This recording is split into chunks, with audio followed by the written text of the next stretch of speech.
Living your truth. We are back. We are back. How are you doing, Art? I am doing good. I'm doing good. How are you? Well, you know what? I'm doing good, but could be doing better because I just found out that my truck is going to cost me, one of my vehicles, a whole bunch of money to get fixed. And so everybody wants to be the boss, but sometimes people don't want to pay the cost. It costs to be the boss. Okay, live your truth and tell us the truth and be transparent. And it still hurt when you got to come out the pocket. Ain't that right? Listen, it costs to be the boss. And so, how are you doing?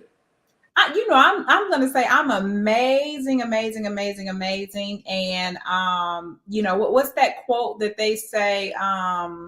The more money you make, the more problems, or something like that. Is that how it goes? How does That that? that is what your boy P Diddy said. And Okay. more money, more problems. Absolutely, that is P Diddy, Mason, Biggie Small. Absolutely. Yeah, yeah, yeah. So I can understand that meaning now. I don't think I understood it back in the day, but I definitely understand that truth right there. Okay. Um, absolutely, absolutely. How are other things? I know when it's lights camera with you, everything is smiles and it. But I do know that you said publicly, so I can say it publicly. You almost cut somebody out yesterday or something, or just was about to go in, not cuss out. He keeps saying cuss out. I wasn't gonna cuss anybody out, but I definitely was agitated just a slight bit. I had to make sure I prayed and got in the spirit really, really quick, but not a cuss out. Just had check some just a situations out. tell off, Huh? just a tell off. No, no, no, no, no, no. Not a tell off. So it wasn't a tell off. It wasn't a cuss off. You was just feeling some type of way. Right, yeah, right. And we just was gonna kind of had that communication and squash it out. So tell off. I thought you said tell all. You said tell off. Tell off. Yes. Okay. Yes. Tell off. But you It didn't. could have went it could have went left field. So we'll It say could that. have went left him. So okay. All right. God turned it. God turned it around. Well, that's good. That's very good. We are humans, and humans have human responses to things. Yes, yes, And yes. so, that's good that you were able to catch it. And I think you mentioned in um, your broadcast, talking with God, that with texting, that sometimes texting things, and I always tell my wife that the Mhm. message can get lost in the translation of a text, and Yeah. so sometimes texting is not always the best way of Yeah, communicating. look at Mr. Mentor, y'all. I mean, that's the best mentor you can have when they tune in to what you got going on. Come on now. Absolutely, absolutely. I'm proud of you and proud of the work that God is doing with you and in you. And so it's an awesome thing to just see all that unfolding. And it's good. Yeah, it Great is good. for your Where guidance. where we at today? And to all of our viewers that are coming in, what we got? What we talking about today? So today we're talking about wealth. We're getting ready for an amazing business prayer conference that's coming up December 3rd through the 6th, and we're Mhm. in Miami, Fort Lauderdale, Miami. So since we're jumping into that platform, we want to kind of start steering and grab some attention from you guys. See how you guys feel about wealth. What does wealth mean to you? What is a wealth mindset? So many things that I want to talk about with wealth. And were you Art, you said something about, were you born a leader, or did you become a leader? Did somebody help you become from that aspect? So many things we want to hit today, so I'm excited about this conversation. Yeah, I'm always excited about talking about wealth and what it means to be, especially from the African American vantage point. Because again, and I think that of course wealth does not have a color to it, but I do believe that our people need to be educated about it. Although wealth doesn't have a color to it, our people definitely need to be educated about it, or re-educated, re-reminded, and continually speaking to them about how to become wealthy and what to do to maintain that wealth. So yeah. Right, right, right. So that's great. So we can go ahead and jump on in. Arch, how do you feel? I know you were talking about, throw you out there, but you've talked about it, you shared it in public about you, you know, going to jail, and, you know, even in jail, it didn't stop you. You had already had, you know, your context, and mentally you knew what you were going to do, even if you were in there and not, and how you were going to execute. So can you kind of share with us, do you feel like, you know, you're born a leader, or do you feel like it was something that was taught to you? And, you know, all of us don't have a mentor through our process. I know you said you had one, but what age did you finally have one? You know, did it start young? Did you finally get it at your adult age? How does that look to you?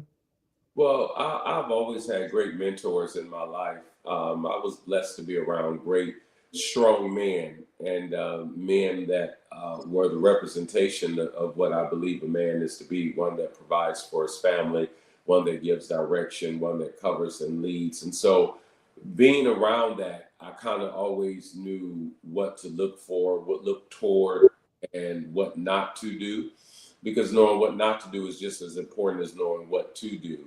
And then when you do what you're not to do and get yourself into pickles or into jams, you know how to pull yourself from up out of those places. And so,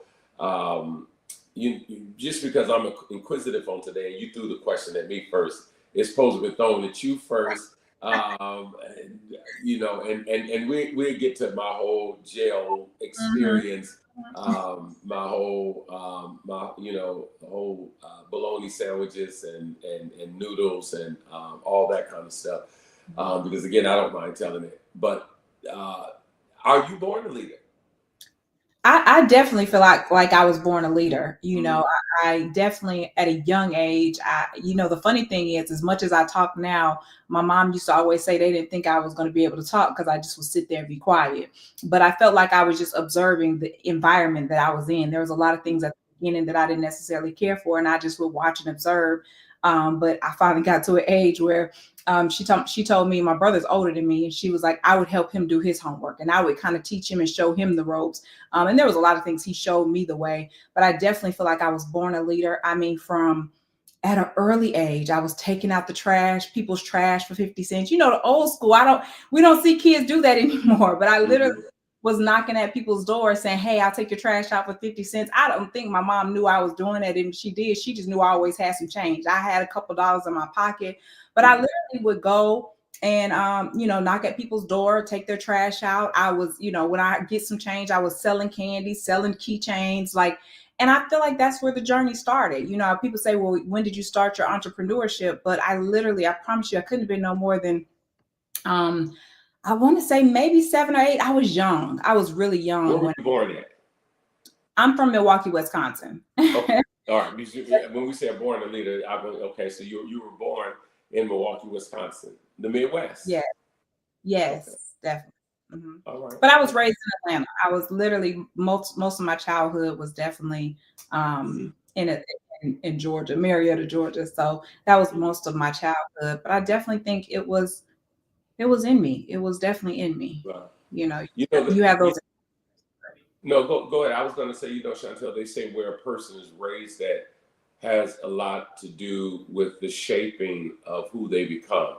Either, you know, the culture or the environment that they're raised in has a lot to do. And I never forget a gentleman by the name of, Pastor Karsten had sat down with me. One of the things he asked me, he says, tell me about your upbringing. Where were you raised at?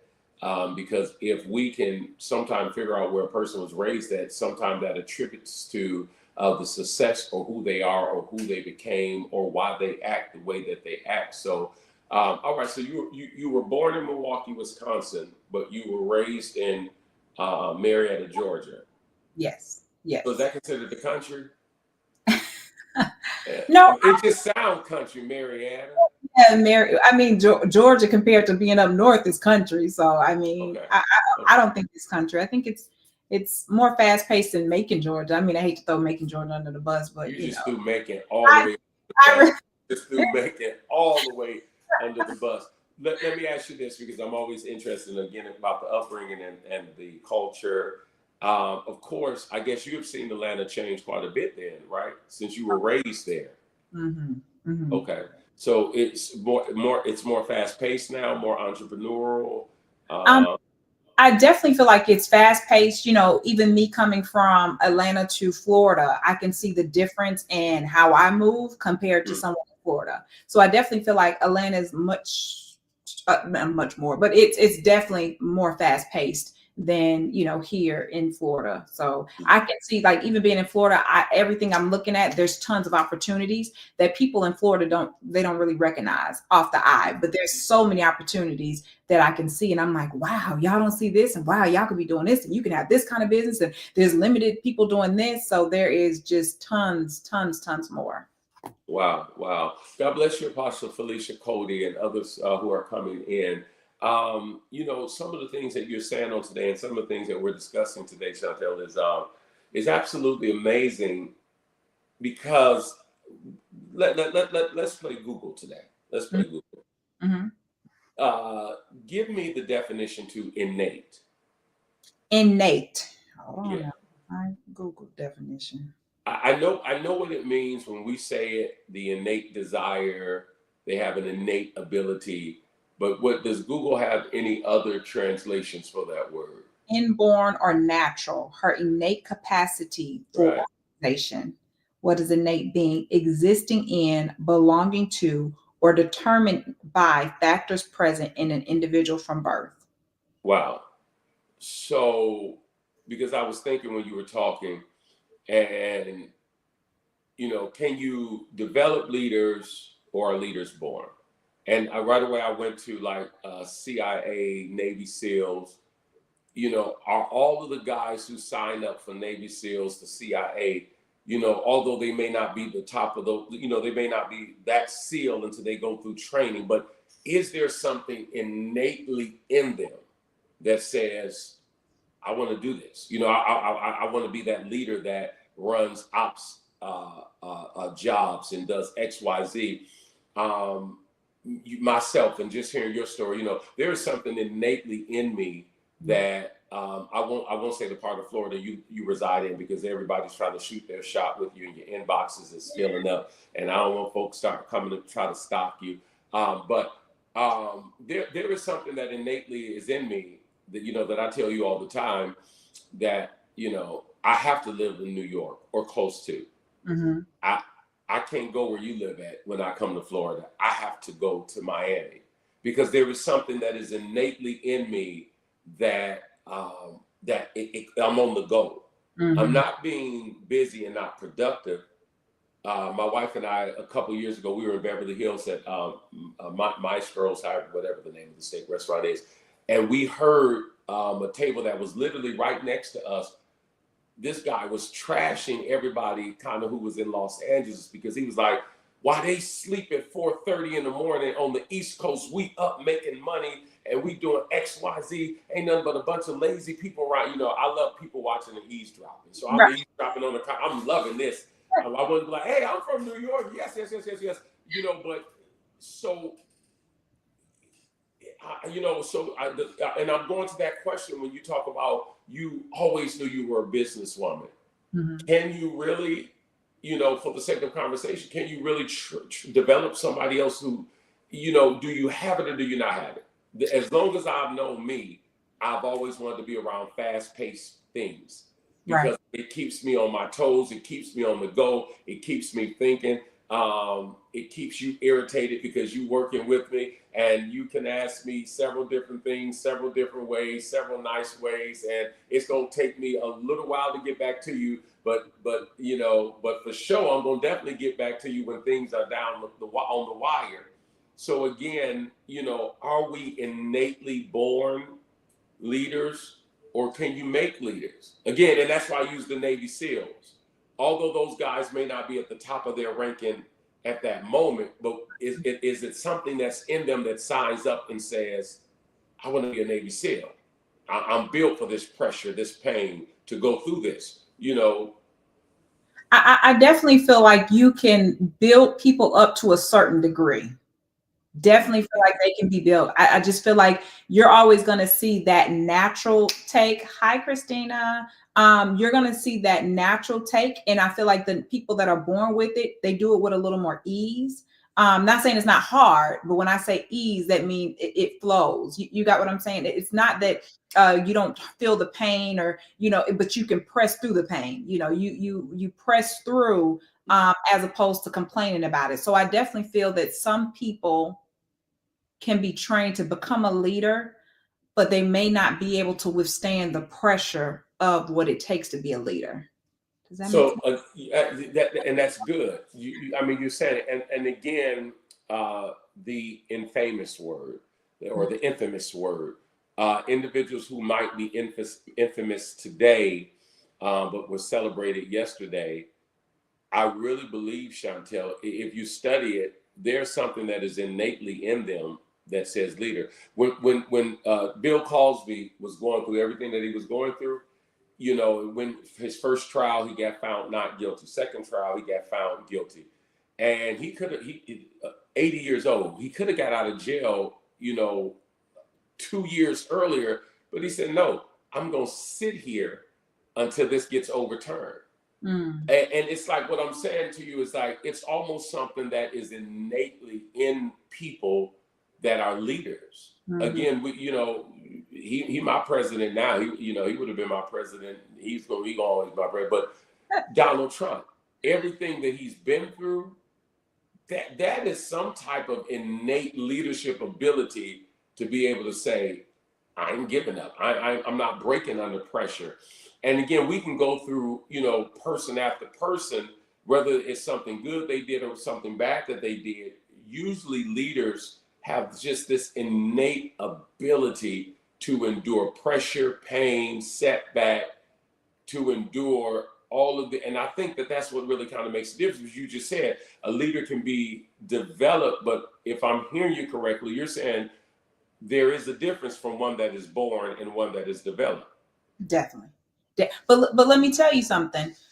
I feel like not just a leader, with some people are born with different gifts and talents. So I have a support team, and my support team are born with certain talents that I wouldn't even be able to withstand. You know, when you have an admin or assistant that can really support you in the way that you need support. So everybody is born with something different. And a lot of people look, oh, I want to be a leader. I want to be a leader. And sometimes they're not able to handle the capacity of a leader. But I want them to know that it doesn't mean that your support, you playing the back role, that it's a lesser responsibility or it's lesser duty, because a lot of us couldn't be leaders if we didn't have a support team.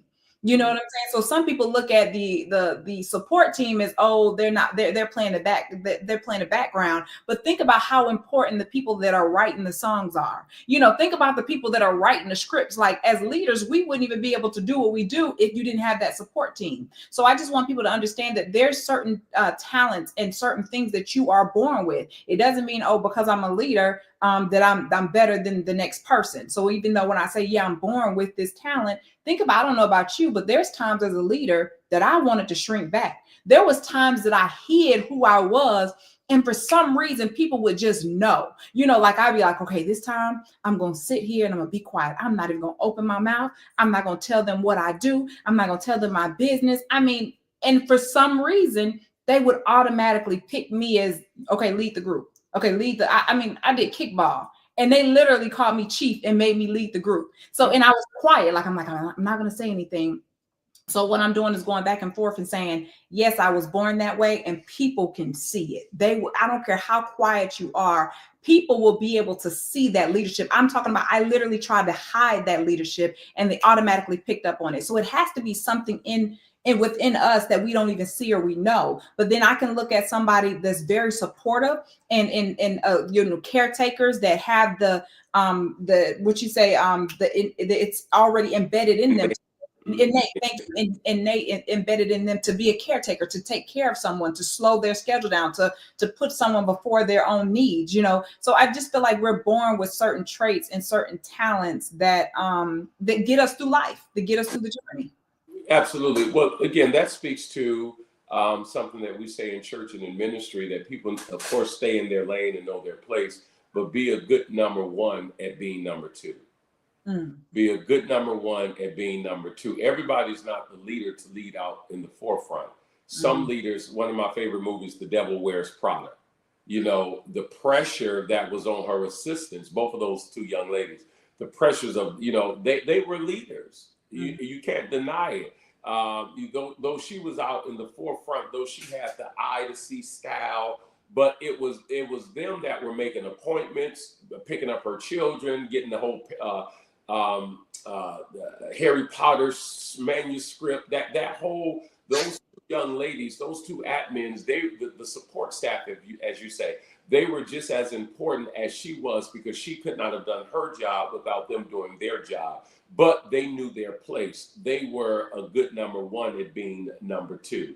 And I think that's how we should look at things in leadership abilities and developing leaders. And that's, I was just going to chime in on that. And so now I've learned how to train people as leaders in their life, as leaders in their position, as leaders in what they do, training them on how to lead in the light that they're in, so that their light shines great, because they're playing their role. Because at first I would try to create everyone to be a leader. I wanted everybody to lead. I wanted everybody to move the way I move. And it's just like, they couldn't keep up. Not saying I'm, the best, but they couldn't keep up with what I was doing, because that wasn't where they were supposed to be anyway. So now I've learned to train people in the lane that they're supposed to be in, which they love to do, and they shine.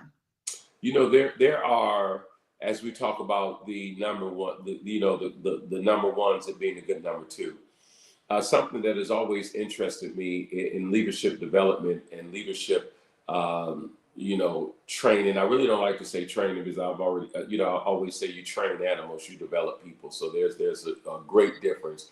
But you also have to know, in being a leader, are you a king or a king maker? And then you have to also understand, sometimes in leadership, you may vacillate between the two. One of the things that I love about Elon Musk is that what some individuals did not know or did not see, or we're not paying attention. Elon Musk is a king maker. That's why he went to Philadelphia and he invested every day $1 million for those who were going to sign up for his super PAC. So he had an agenda that, I don't want to be a president, but I want to help make the guy who I know to be a president, that I can have the favors and the contracts that I need. And so in everything that we do, when I started Echobo, the organization, I wasn't trying to be the prelate or the metropolitan. I was trying to give it to somebody else. But in that instance, it was ordained by God that I would lead it. And so sometimes we have to also understand, in leadership, are you the king or are you the king maker? Because if you're trying to be the king or the queen, and that's not the position that you should be in, you will bet Oprah Winfrey. Some of the sisters love Oprah Winfrey. She's a queen. She's a queen. But she's a queen and king maker. Mm-hmm. She made Dr. Phil who Dr. Phil is. Mm-hmm. And so you have to be able to develop your place in, to know. And so when people be like, well, Oprah should run for president, Michelle Obama should run for president. Those type of individuals are king and queen makers. Mm-hmm. They're still leaders and they're very important.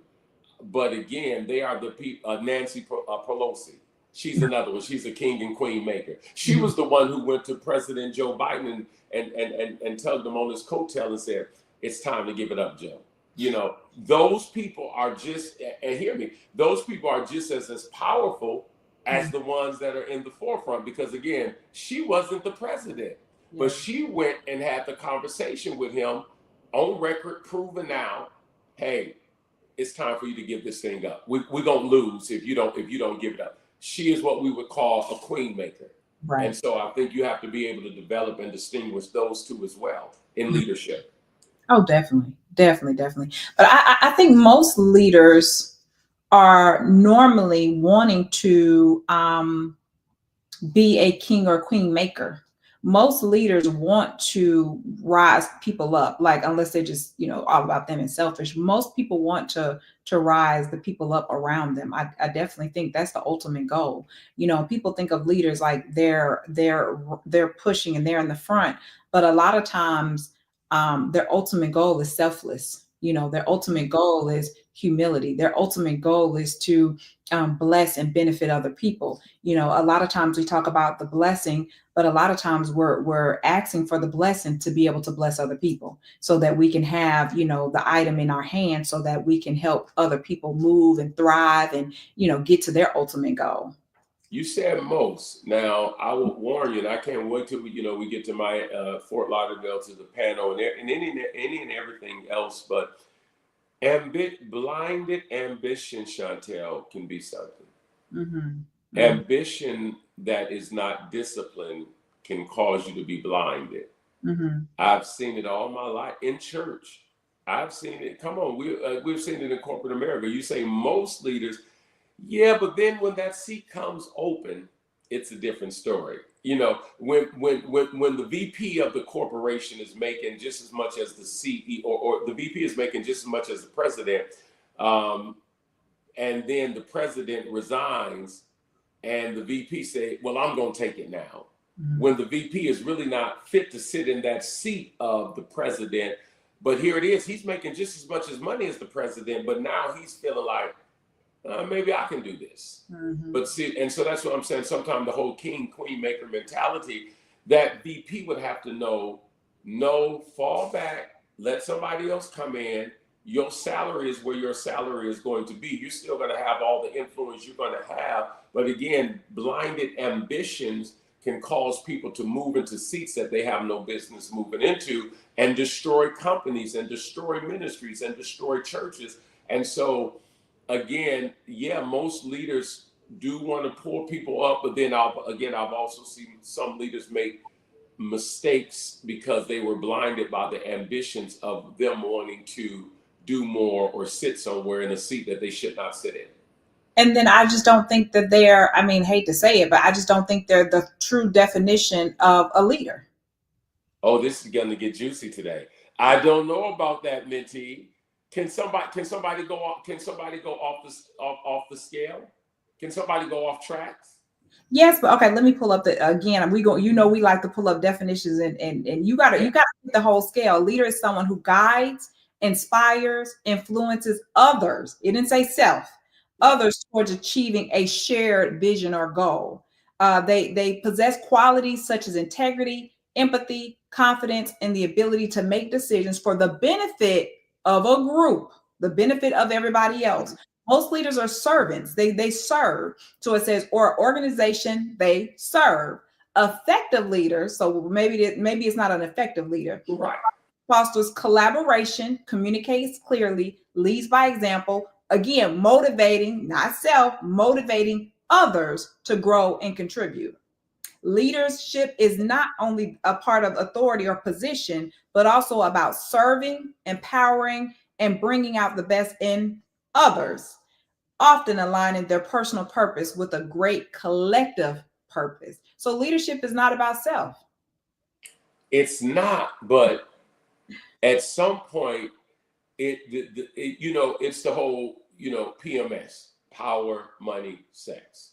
That whole analogy that we learn in leadership about protecting yourself and guardrails and guarding yourself. And at some point, I can't say that every person that made a mistake or a bad thing was not a leader, but maybe they didn't have guardrails. Because again, how many corporate individuals, like, okay, the word you keep using, selfless, which is true, but how many guys started off at the bottom, worked their way to the top, and then seeing that they can access multi, they can put their hands in the cookie jar.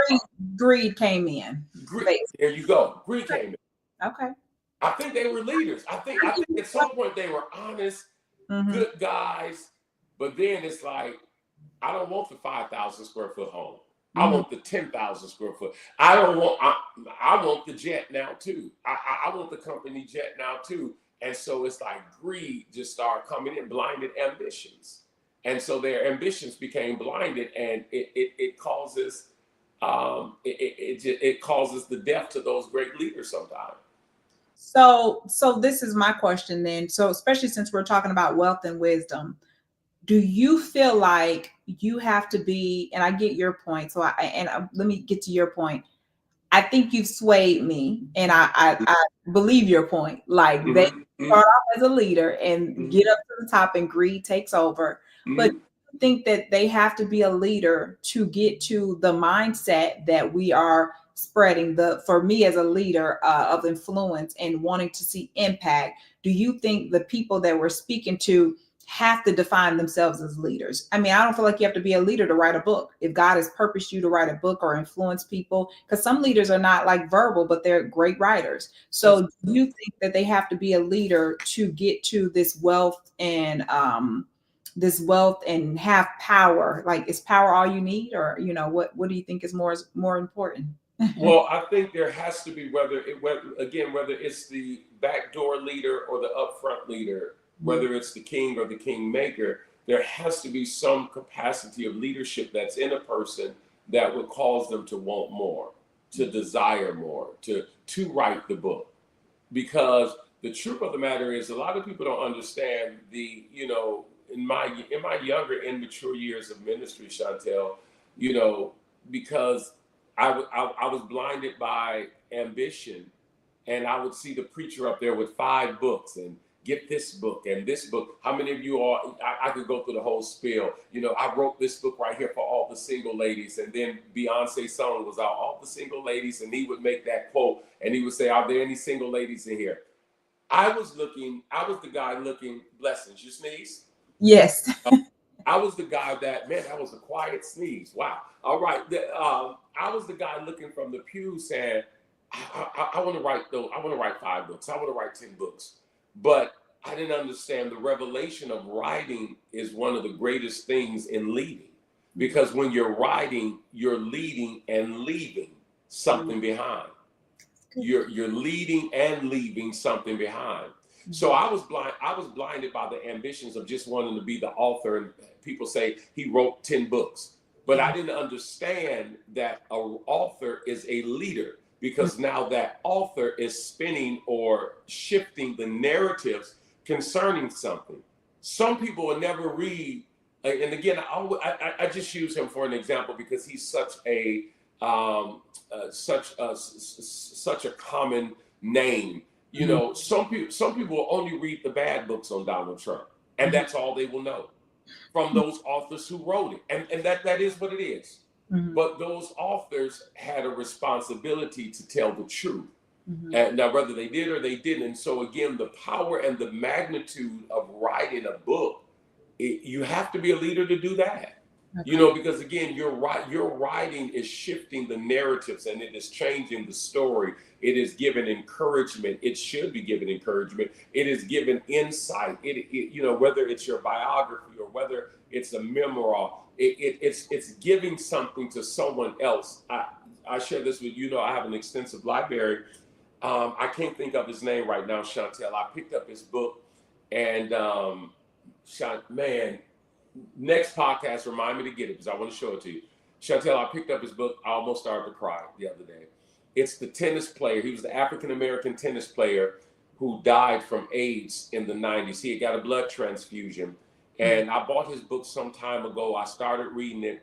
I think his name is Author something. I started reading it. And Chantel, at the back of the book, about 10 pages was dedicated to his daughter.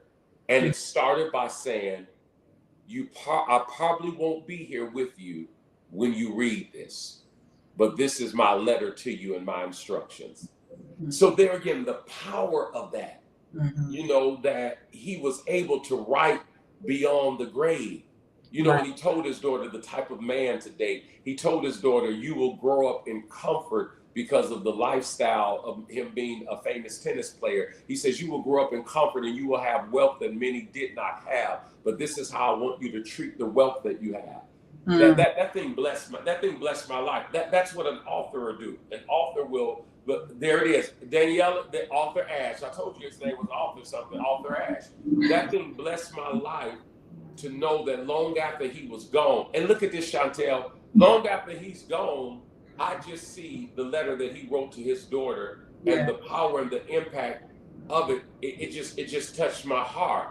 And so an author is definitely a leader, to answer your question. Yes, absolutely. That's great. That's great. I love that. And I love the importance and how you even I can't talk today. Signify the meaning of the legacy and what he left behind and how he was able to speak into his daughter's life. Beyond the grave. beyond the grave. I think that's amazing. So, and that's what I want to inspire all to do, is they don't just have to sit in the seat of entrepreneurship, or they don't just have to sit in the Yep. seat of being, in the prime light, that they can lead from right where they are, and the wealth comes with whatever you're walking in your purpose, and how to set your mindset, how to shift your mindset to believing I may not have the mentor right in front of me. I may not be connected to the mentor, but a lot of my mentors started from a distance away.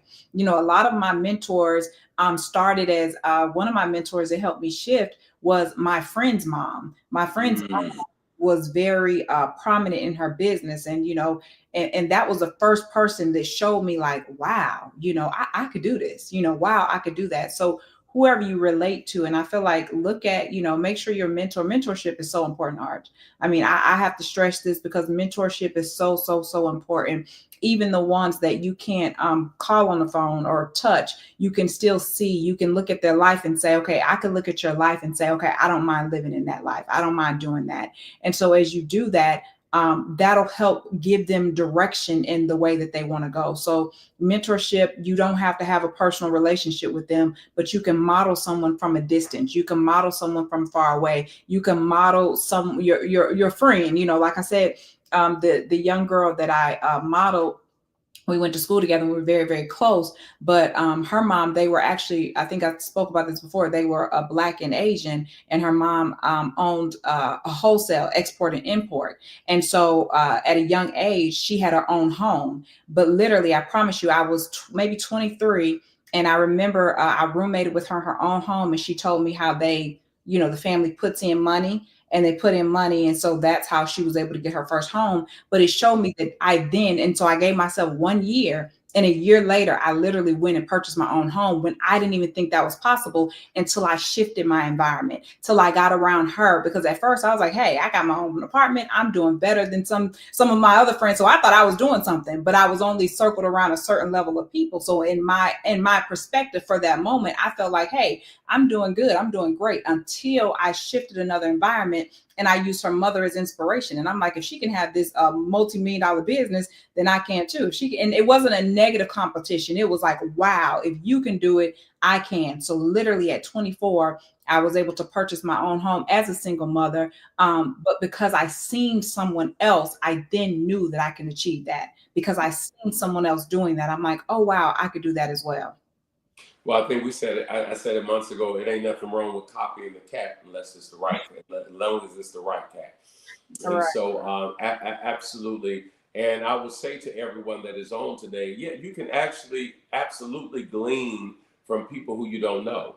Mhm. You can absolutely glean from the field of what they're doing, and to try to get as much as information.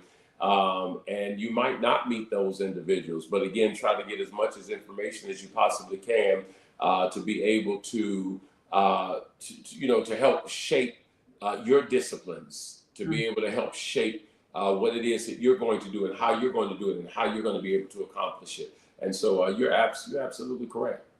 Thank you, Lee. You're an amazing mentee. I have some amazing mentees, and she has it in her. I just push her to the level that I know that she can do. And sometimes she get frustrated with me, but I'm like, I'm telling you something I know. Same thing you do to me.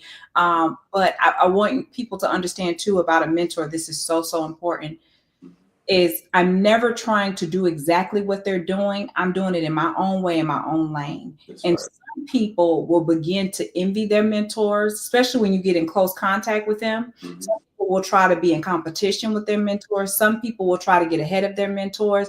And I'm going to tell you, that's the worst thing that anybody can ever do. The thing of your mentor is to empower you and strengthen you and encourage you and to motivate you, but it's never to become them. And it's never to try to say, I'm going to do better than them, because you have to realize your mentor has been doing this for a long time. And so your goal is to, okay, I've seen what they're doing. Now I want to emulate that in my own way. And I always stay in my own lane, and so that's a stepping stone that I had to learn young. I had a mentor, and he was an investor. He had a lot of things going for himself. And I remember looking, and I'm like, well, I'm doing all this work. And I'm like, wait a minute. And I had to think about it like, well, everything that he's doing, he deserves it. If he's just a silent partner, he's just doing this, he's been doing it for a long time. So don't look at his strength. I had to look at my strength. And as soon as I looked at my strength, I soared, but it was in my lane. It wasn't in his lane. It wasn't trying to do what he was doing. I soared in my lane in the way that I was supposed to. So I just want to make sure I encourage people that please don't look at your mentors. I need to get ahead of them. They've been doing it for a long time, but have experience. And that's why you've called them as your mentor. That's why you chose to walk beside them as your mentor and to learn from them. And most mentors want someone that can pour back into them. And I'm sorry, I'm speaking for you, Arch, but I'm speaking for myself as well. But, most mentors, you have to realize you can't just jump in and say, hey, mentor me. And you just want them to pour because the thing about mentorship is if I feel like you're slowing me down or you're draining me, I don't have the time for that. I want someone that can be a part and be an asset to what I'm building. And then mentors will take the time because they see that you want it. They see that you have the grit. I think you talked about that. Mm-hmm. You talked about the grit last week. Yes. Yeah, that you have the grit, and they want to see at least that part, see that you're willing to invest in yourself. I think your wife always says this: invest in yourself before anybody else will. I have to invest in me before someone even sees me as a great potential mentee. So I want to tell everybody, just, invest in you, and along the way, God will connect you with the right people, especially for mentorship. Absolutely. I think that, and I know this go right up your alley because then it goes right to the biblical and spiritualities of things. But, to be honest, and I know, I think in the spiritual sense that although, and I love this revelation because I just got it sitting here, although you may do more than your mentor, you'll never be more than your mentor. That's good. That's heavy. That's it. Although you may do more, you will never be more. Mm-hmm. So the focus is for my mentees to accomplish more than me. Mm-hmm. But the leader is just that, the leader. Mm-hmm. Jesus says that, and see, now I'm really climbing into your area because I don't say Jesus, and we try to keep things so practical and not overly spiritual. But Jesus says that you will do more works than I have done.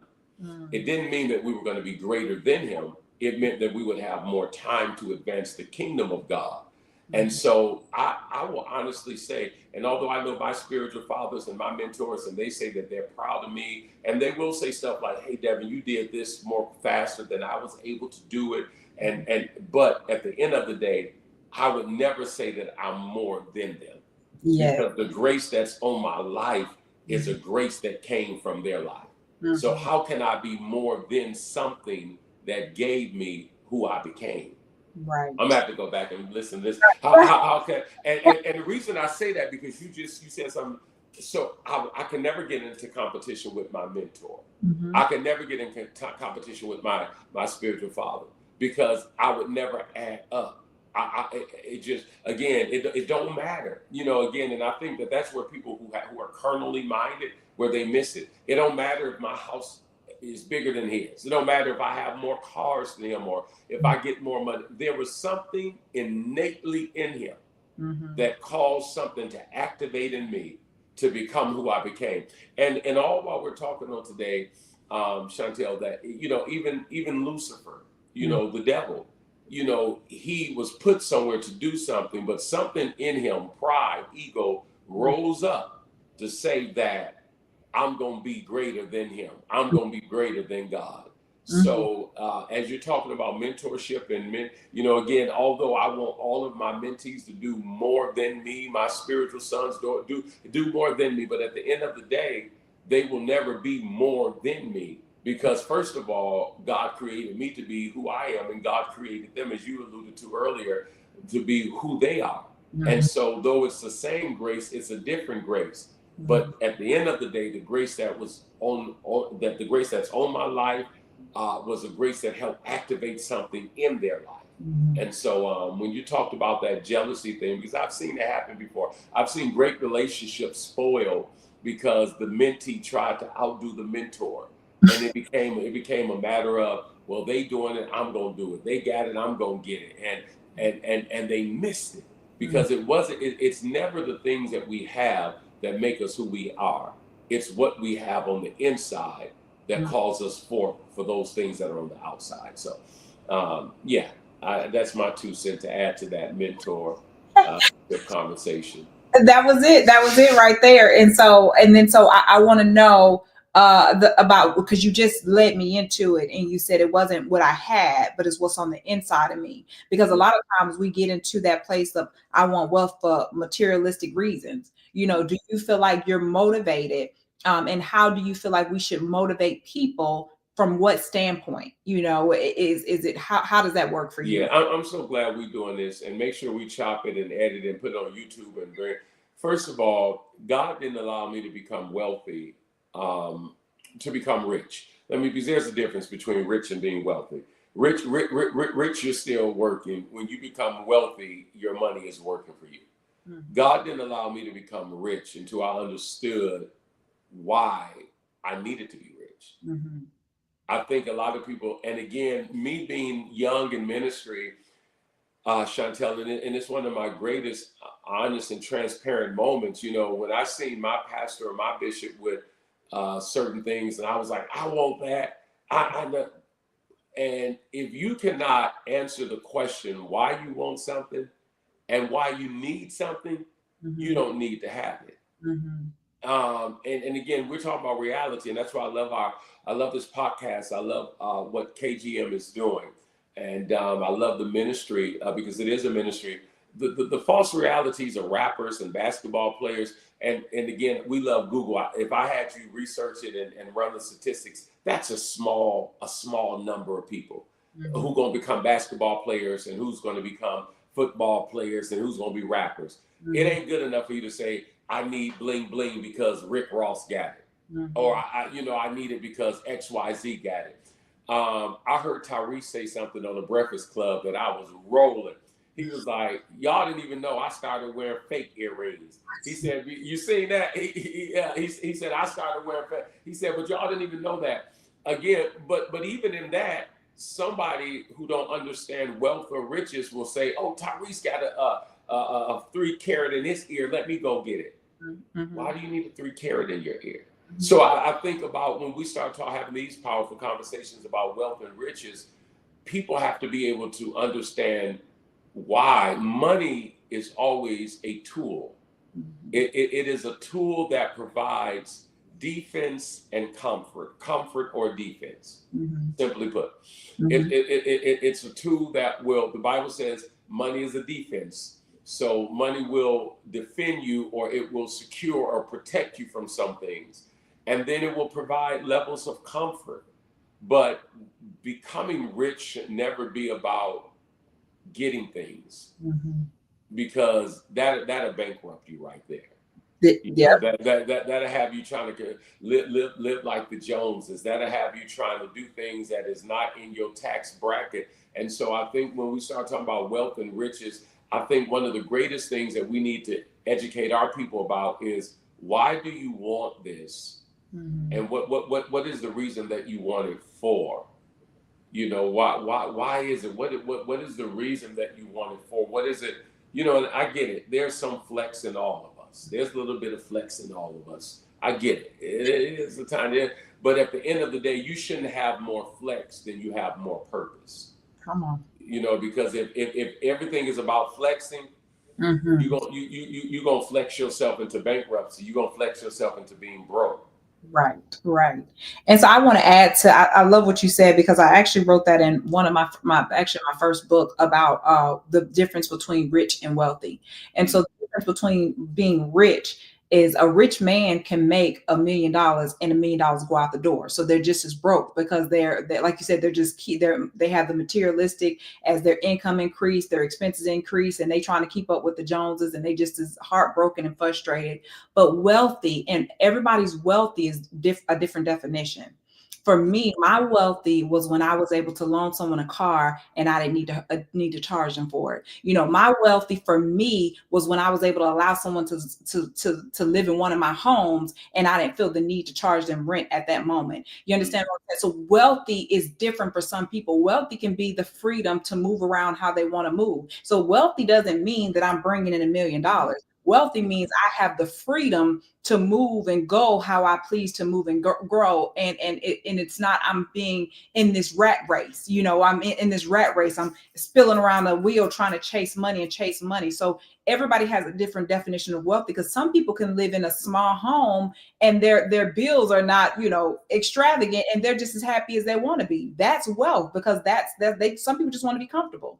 And so to me, that's wealthy when they're not stressed about where they're walking into and what they got to do, but they're able to give and they're able to live a life of generosity. They're able to live a life of, ease. And y'all always gonna hear me say ease. And so that's where I find wealth. But everybody's wealth definition is different. But I think you hit the nail on the head where, just saying that, what is your wealth? What are you doing it for? Well, why are you trying to be wealthy? Are you leaving a legacy behind? What are you doing? What's your purpose and what you're after? What is your purpose? And Archie's on here. He said, yes, he knows. Yeah, absolutely. I think, and then when you start, again, we have to be, again, ask that question, why? What is the reason that I'm doing this for? Again, understanding the levels and the magnitudes of wealth. And then, and when we start talking about financial wealth, because like you say, wealth can mean different things to different people. People can have wealth because of their health, their peace, their space that they're in. But when you start talking about financial wealth and going into the arena of financial, those financial areas of what does it mean to be wealthy, let's pull it up. Let's hit Google. I'm with you. Let's go. Mm-hmm. What's the question? What's the definition of what? What does it mean to be wealthy? Financially wealthy. What does it mean to be financially wealthy? Ask that question just like that. Don't let our audience beat us to it, because some of them, I promise you, they're already Googling it. Now, if somebody's Googling, y'all drop it in the feed. Now you can slow down once you said that. Wealth is the abundance of valuable financial assets or physical possessions, which can be converted into a form that can be used for transactions. So let's talk about that. It's not just saying wealth; it's saying financially wealthy. Mm-hmm. Right. Yeah. We're talking about being financially wealthy and understanding that. And I want everybody really to come to the 7M Synergy Prayer Business Conference, because you're going to be heading up something that is going to be so weighty and so beneficial to those who want to be financially wealthy, to those who want, because again, you can have wealth within your marriage, your relationships, and so on. But we're talking about financially wealthy because that's something that we were talking about with this episode: materialism, generosity, savings for the future. Understanding wealth and how wealth works, and it's just so many different things that we can go. But I even heard this last week at an event that I was watching, Chantel, which we all know this. Preacher was talking about, he had bought a car, and he said, he wanted to flex with this particular car. So what did he go do? He says he went and got some 21-inch rims and took the car home, parked it outside, called his wife to the door, and his wife scolded him and says, that type of car, you don't put rims on. And we understood why, because again, that depreciates. Mm-hmm. And so when we start talking about financial wealth and being financially set, you have to understand things that depreciate. Mm-hmm. 9 times out of 10, clothes depreciate. They're going to depreciate. And so when we talk about flex, making sure that you're more purposeful than being flexing, I think that those are things that need to be discussed, talked about. Individuals need to understand what it means to be wealthy, what it means to be rich. The first thing that the team has down is wealth and wisdom, materialism. That I think that we as a people, and now I'm speaking to the African American people and whoever, but especially the African American community, we cannot be so caught up in the materialism. Yes. And I had Tanya, I don't see her on today, but she posted something on her live, and it literally, hold on, let's see if I can view it. And it was talking about, are we hustling for longevity, not to impress people on the weekends? So what are you hustling Mm-hmm. for? Some people are hustling just to impress people over, impress people. Are you, and then you burnt out, you're stressed out. Like, what is it? What are you doing this for? So I thought that was so important, because what's that saying that they say? You're doing it for people that don't even care, that ain't even paying attention to you. You're trying to show off, this nice car, or they like, oh, you got a nice car, but then after that, then what? So Right. you're doing this Right. for what? Absolutely. Every year I challenge people who makes a meaningful income, but of course their income may not be. I always challenge, say, listen, try to either save $2,500, $5,500 to $10,000 Mhm. by the end of the year. Try to have something that represents, this is what I've worked for, because savings is just the first step of things, because, savings versus growing your money, investing your money, on and on. But you definitely should have some type of savings. Jeremy Lane says some people are so poor, the only thing they have is money. That's Wow. Yeah, that's good. Yeah, very much so. Very Mhm. much so. So, tell us, Chantel, since you brought up time, and I didn't even know there are people still trying to impress folk over the course of the weekend. I guess they are still. Yeah, yeah. Um, you know, what, and I don't want you to give a lot because, again, they got to sign up for the class, they got to get to South Florida. But what has been some of your secrets to obtaining wealth? What has been some of your disciplines? Let me say that. My discipline is ensuring what one thing we just said, that I think Miss Farley on here said, not people pleasing, not trying to keep up with the Joneses. And so I had to discipline myself mentally. As my income increased, I had to make sure my expenses increased. Sometimes when you get a little more money, you begin to be like, oh, I can buy this and I can buy this and I can buy that. And so staying disciplined, as for a long time, I mean, I allowed my expenses to be drastically less than my income begin to get, because there was a time that my expenses outweighed my income. And so for me growing up, I had to release that fear. I didn't want it to turn into a fear, but I never wanted to be as broke as I was when I started off. Being a single mom, I kept that motivation. And so just keeping that in the forefront of my mind, I just was like, you know what, I don't want to go back to that situation or that place. And then the another thing for me is, I have to realize that it's not just for me. A lot of times I wasn't praying to be able to pay my bills. I was praying to be able to pay other people.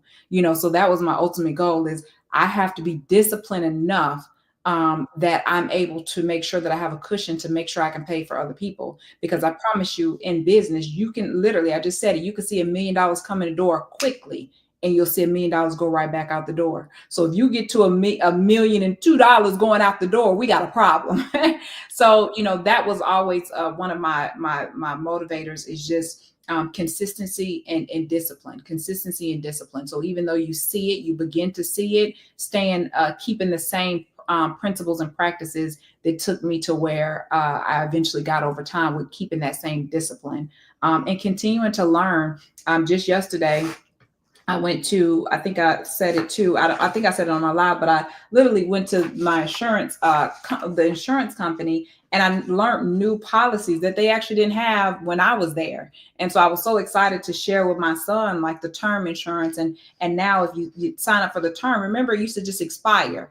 But now Right. they have it where they convert when it expires. After a certain amount of time, you literally have a cushion of $40,000. That was something that I've had term for a long time, but they didn't offer that. So just to go learn and educate myself, and now I know to have, my son set up for this, which I didn't.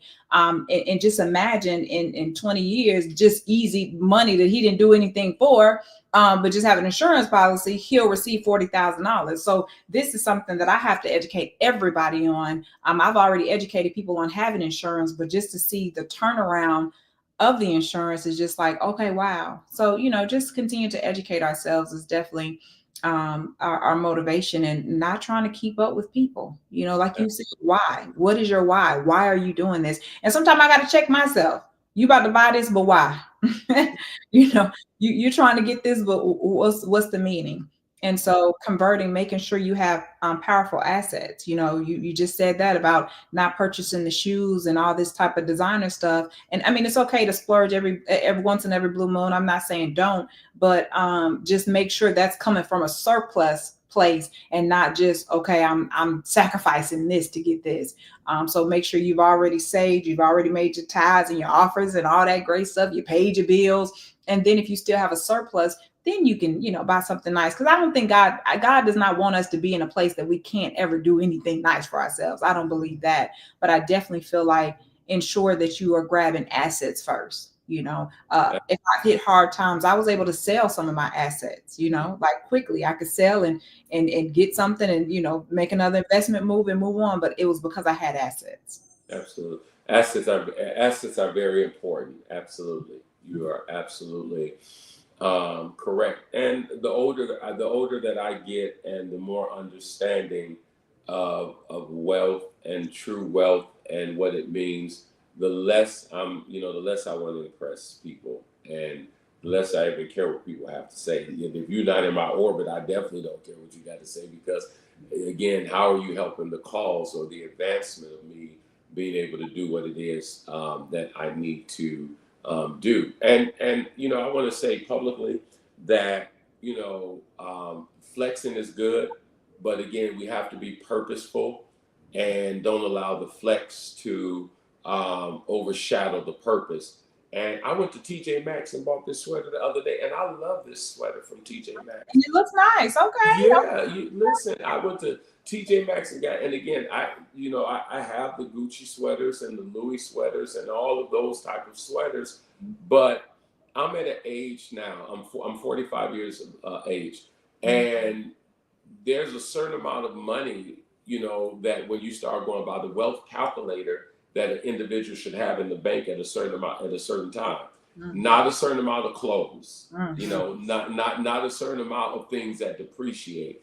And so it's something that I've told my wife, again, the millionaire next door, you would never know that they're a millionaire.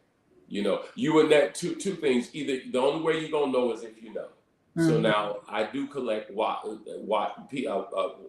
timepieces. I can't call them watches. I do collect timepieces, valuable, very timepieces. And so the only way that you know that whatever type of watch that I'm wearing is that type of watch, if you're just in that know. Mm-hmm. But usually the average millionaire, wealthy person, you won't know what they got on. It's going to look bland. It's going to look regular. They're not wearing Gucci and Louis Vuitton sweaters. They're not wearing all of that. All of that is invested in savings, investment accounts, Roths accounts, and on and on and on. And I think that is one of the reasons why God connected us, that even the wealth of the wicked that is laid up for the just, that we will begin to give them systematic systems of operation on how to get to your wealthy place. Yes, definitely. And there is a system. And just to, before we shift off or get ready to purge off the system, and what I had to learn is if I continue to redo the system, it'll work again. So even when I moved and shifted to Florida, to a whole different destination, I had to remember that the system that I did tons and tons of time over in Georgia was the same system that I could role play here. And so that was key: the building, the patience, the little by little, by taking my time. That same system that worked in Georgia was the same system that worked here. And at first I was a little like, I don't know, Lord, you're gonna sit me over here. I don't know what I'm doing. But you continue to create the system, because I want you guys to understand that even a wealthy person or a person that's financially savvy still goes through those moments where you like, okay, wait a minute, the income ain't incoming like it's supposed to. And so you have to know how to pivot in any season. And so I've had to learn that over time, to be able to pivot and be able to trust God and say, hey, this ain't working this way. So I have to pivot and kind of turn the ropes to do something different. So I think pivoting and knowing how to pivot is very, very powerful. in your walk, in your climb up the ladder, is knowing how to conquer in any season of what's going on, how to be still and trust, and how to maneuver and listen to God as He gives you new strategy as well, new strategy, and know when to use the new strategy. So those have Absolutely. just been some of the things that have worked for me. Absolutely. Well, I look forward to continue the conversation. I know that is our time, and we didn't even get a chance to get to generosity or savings for the future, but many more broadcasts to come. And Just again, just give as much as you can. Give, give. That's the point. what do we have right here, Jeremy? What did Jeremy say? There's a term. Oh, it's gone. Now, Jeremy is one of my amazing parents.